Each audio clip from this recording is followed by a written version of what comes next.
Hey, I'm Chris, this is Dwayne, and today we're sitting down with Martial Arts Hall of Fame inductee and master level fitness trainer, Ron Joseph. Ron, thanks for sitting down today. Thanks, Chris. Hey. So I've known Ron for a long time. I actually started as a client of his probably about 13 years ago, and after a couple years of training under him, I thought that it'd be really cool to train next to him, so I became a trainer, and I've been a trainer and a friend of his for over 10 years, and Dwayne's been a longtime friend and a longtime trainer of Ron's as well. So we've been trying to get Ron to sit down for the last couple months to really share his story with the world. The story that we as his friends know, his clients know, his family knows, but basically how he became what he is today. And that is a very high level, high performing fitness trainer. So Ron had a very interesting background and upbringing, one that I would not wish upon anybody. So what we're going to talk about today is his upbringing and how that shaped him into what he is today, and basically what that process looked like. So why martial arts, why fitness, why you? Well, as you know, Chris, my friend, I came from a very abusive childhood, multiple forms of extreme abuse. That lasted all the way into my teen years, from ages of as far as I can remember, from the crib till I was about 5, and then I was later fostered and then adopted into another environment that was different but still pretty abusive, as you know, with Sure. Alcoholism and violence. So right around the age of I think 11, I started boxing. Okay, and then at the age of 14, I got into the martial arts, jiu-jitsu specifically. I gravitated towards that mainly because unconsciously, I think, okay, my interest was that I wanted to make sure that I could defend myself in any physical situation. In other words, no one's ever going to hurt me again.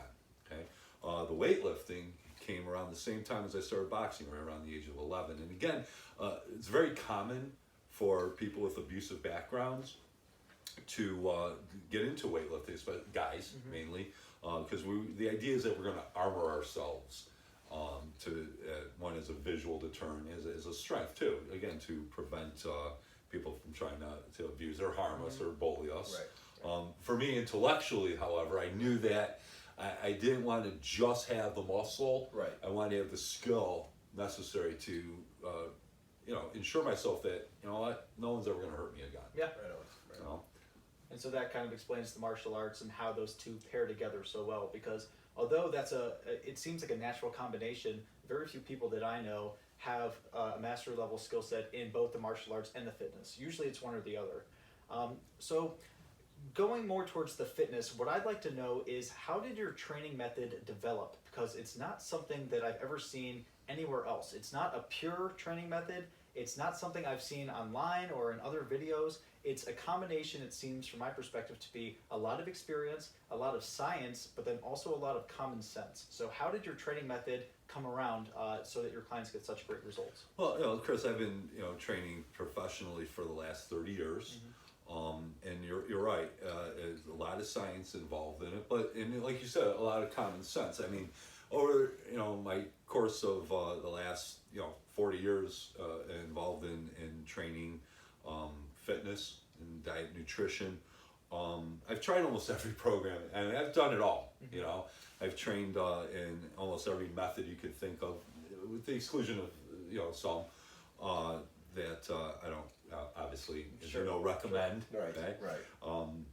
And what I did is I developed a program to maximize effectiveness and efficiency, to get my clients the best results that they can possibly get in the shortest amount of time possible.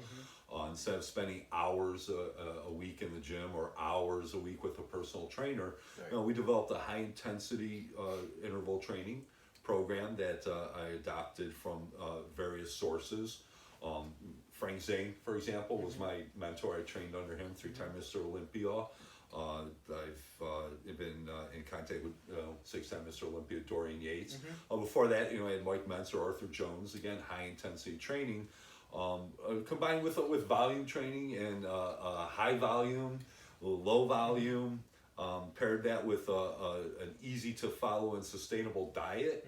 And the common sense is it's not that difficult as far as it may be as complicated as to other people it may seem. Okay, And now, you know, I've given over 100,000 of these training sessions over my professional career, and you know, as I have, and I just developed a program that worked for me, and so my clients saw results. You know, instead of in 3 months, they started to get results in 3 weeks. You know.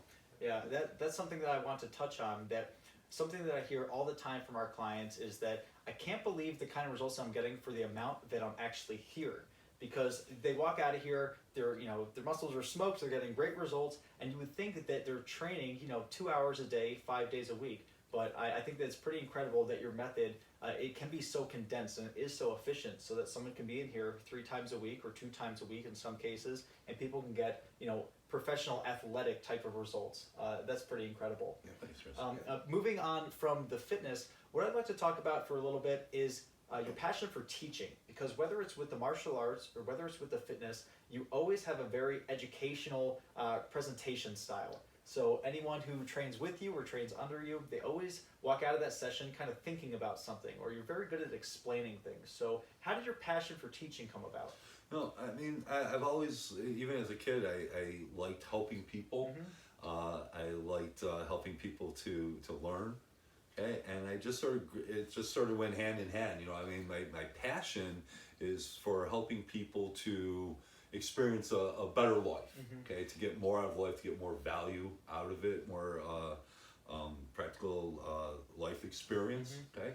I mean, I was always kind of the go-to guy, even when I was a kid. People just seemed to gravitate towards me, and that just carried into giving me a sense of value and self-worth, because a lot of people who come from an abusive background, they lack self-esteem. Okay, and they lack a sense of value. Okay, now obviously when I was young, I experienced that. Okay, and I wouldn't call myself a victim of abuse at all. I think I would call myself a definite survivor. And I just everybody has a story, and I just sort of love doing it, man. It's what I did. It's what I do. It's what I was born to do.